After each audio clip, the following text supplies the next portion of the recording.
दोस्तों, आपका स्वागत है अपने आपके चैनल डायमंड ज्ञान अड्डा में। जैसा कि आपको पता है कि मैं हिंदी का दूसरा वीडियो लेके आया हूँ, जिसमें जो हिंदी का विकास क्रम था उसका पहली वीडियो आ चुकी है। इस हिंदी के दूसरे वीडियो में ये बताने के लिए मैंने बताया था आपको कि हिंदी में कितनी भाषाएं हैं, और साथ ही साथ ये जो सभी भाषाएं हैं वो संविधान के किस अनुच्छेद में हैं, किस भाग में रखी हुई हैं, और किस तरीके से इनका गठन हुआ, कब दिवस मनाया जाता है, वो सब कुछ आपके सामने इस व्हाइट बोर्ड पर सब कुछ लिखा हुआ है। आपको पढ़ते हुए याद करना है, तुरंत के तुरंत। 4 से 5 मिनट की वीडियो होगी, इससे ज़्यादा समय नहीं लगेगा। देखते जाइए। देखिए, ऐसा है कि जो हिंदी को राजभाषा कहते हैं, हिंदी को राजभाषा का दर्जा दिया गया।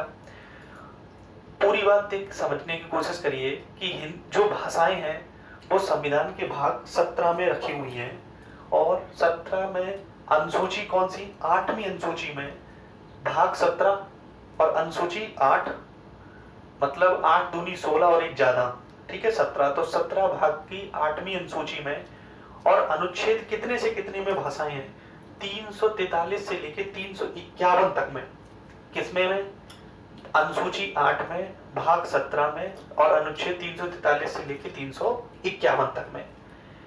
देखिए, हुआ क्या था कि संविधान सभा ने 14 सितंबर 1949 ईस्वी को हिंदी को संघ की राजभाषा के रूप में स्वीकार किया। आप सबको पता है कि हमारा संविधान जो बन के तैयार हुआ था वो 26 नवंबर 1949 को बन के तैयार हुआ था, और 26 नवंबर को तैयार हुआ था। तो उससे पहले ही, चूंकि जब तक तैयार नहीं हुआ था उससे पहले ही संविधान सभा ने 14 सितंबर 1949 को हिंदी को संघ की राजभाषा के रूप में स्वीकार किया। और ये बहुत इंपॉर्टेंट बात है, इसी कारण हम 14 सितंबर को क्या मनाते हैं, हिंदी दिवस मनाते हैं। तो हिंदी दिवस कब मनाया जाता है? 14 सितंबर को मनाया जाता है। और आपको पता ही सितंबर का महीना चल रहा है और आज 14 तारीख भी है। तो 14 सितंबर को क्या मनाया जाता है? हिंदी दिवस मनाया जाता है। तो बहुत ही सौभाग्य की बात है कि हिंदी दिवस के दिन ही हिंदी दिवस से संबंधित जानकारी आपको मिल रही है। तो इससे अच्छी बात और क्या हो सकती है। तो संविधान सभा ने 14 सितंबर 1949 को हिंदी को संघ का राजभाषा के रूप में स्वीकार किया, इसलिए 14 सितंबर को हिंदी दिवस मनाया जाता है। अब देखिए, राजकीय भाषा आयोग का जो गठन हुआ वो संविधान के किस अनुच्छेद के माध्यम से हुआ। ये पेपर में मान लीजिए क्वेश्चन आ जाता है कि किस अनुच्छेद से राजकीय भाषा आयोग का गठन हुआ। तो अनुच्छेद 344 के माध्यम से राजकीय भाषा आयोग का गठन हुआ, जो कि प्रथम राजकीय भाषा आयोग कहलाया। ठीक है, इसके बाद बात करते हैं। देखिए, किसी भी भाषा को, जितनी भी भाषाएं हैं या आगे बनेंगी भी, उन सभी भाषाओं को 8वीं अनुसूची में रखा गया है, भाग 17 में और 343 से लेकर 351 अनुच्छेद में। जब संविधान सभा ने प्रारंभ में जब भाषाएं रखी थी, तो प्रारंभ में जब संविधान सभा में रखी थी तो केवल 14 भाषाएं थी। कितनी थी? 14 भाषाएं थी। लेकिन अब वर्तमान में कितनी भाषाएं हो गई हैं? 22 भाषाएं। तो अगर आपसे क्वेश्चन पूछते हैं कि संविधान में कितनी भाषाएं, तो कहेंगे आप कितनी? 22 भाषाएं। लेकिन संविधान जब बना था, या संविधान सभा ने जब संविधान में कितनी भाषाएं थी मूल रूप से, तो 14 भाषाएं थी। ठीक है, अब देखिए, जब संविधान बना था तब 14 थी, तो 22 हुई। इसका मतलब कितनी भाषाएं और जुड़ी? तो 6 और 2 8 भाषाएं और जोड़ी गई। वो 8 भाषाएं जो जोड़ी गई हैं, वो कौन कौन सी 8 भाषाएं हैं, जरा देखने की पूरी कोशिश करते हैं। सबसे पहले जो भाषा जोड़ी गई थी उन 1967 में 1967 में सबसे पहली भाषा जोड़ी गई, उसका नाम था सिंधी। क्या नाम था? सिंधी। सिंधी को राजकीय भाषा का दर्जा दिया गया। तो 1967 में सिंधी पहली राजकीय भाषा जोड़ी गई। इसके बाद उसके बाद क्या हुआ कि 71 में संविधान संशोधन के फलस्वरूप 1992 में 3 भाषाएं और जोड़ी गई। वो क्या है? नेपाली, कोंकणी और मणिपुरी। तो सबसे पहले सिंधी, फिर कौन कौन सी? नेपाली, कोंकणी और मणिपुरी। मैं ट्रिक के साथ भी आपको याद करा दूंगा, बिल्कुल कंफर्म, आप जुड़े रहिए, देखते रहिए। नेपाली, कोंकणी और मणिपुरी। इसके बाद 92 संविधान संशोधन 2003 के द्वारा 4 भाषाएं जोड़ी गई, बोडो, डोगरी, मैथिली और संथाली। बोडो, डोगरी, मैथिली और संथाली।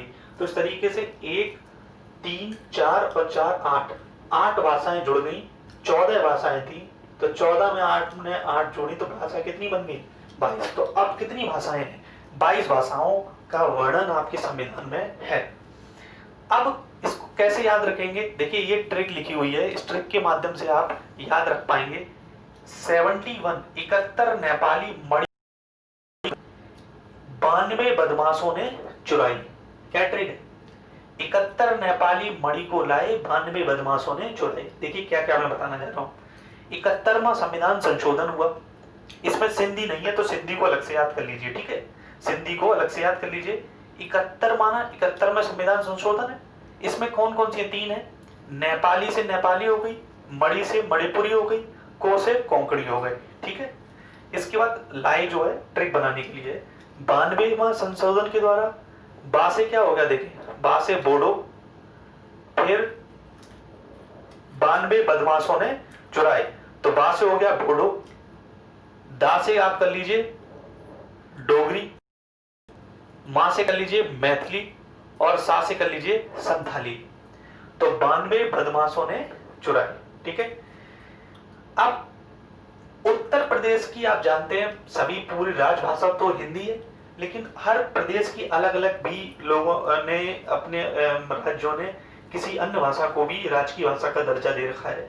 तो उत्तर प्रदेश की उर्दू द्वितीय राजकीय भाषा का दर्जा प्राप्त है, और उत्तराखंड जो कि उत्तर प्रदेश से अलग हुआ था उसकी संस्कृत को दूसरी राजकीय भाषा का दर्जा प्राप्त है। तो क्वेश्चन आता है, अगर मान लीजिए कि उत्तर प्रदेश की दूसरी राजकीय भाषा क्या है, तो क्या होगा? उर्दू। पूछा जाए उत्तराखंड की द्वितीय राजकीय भाषा क्या है, तो क्या होगा? संस्कृत, ठीक है। अब इनमें जो 22 भाषाएं हैं वो कौन सी हैं जो संविधान में हैं? 14 पहले से थी, 8 जो जोड़ी गई वो आपको पता चल गई। तो देखिए कौन कौन सी 22 भाषाएं हैं?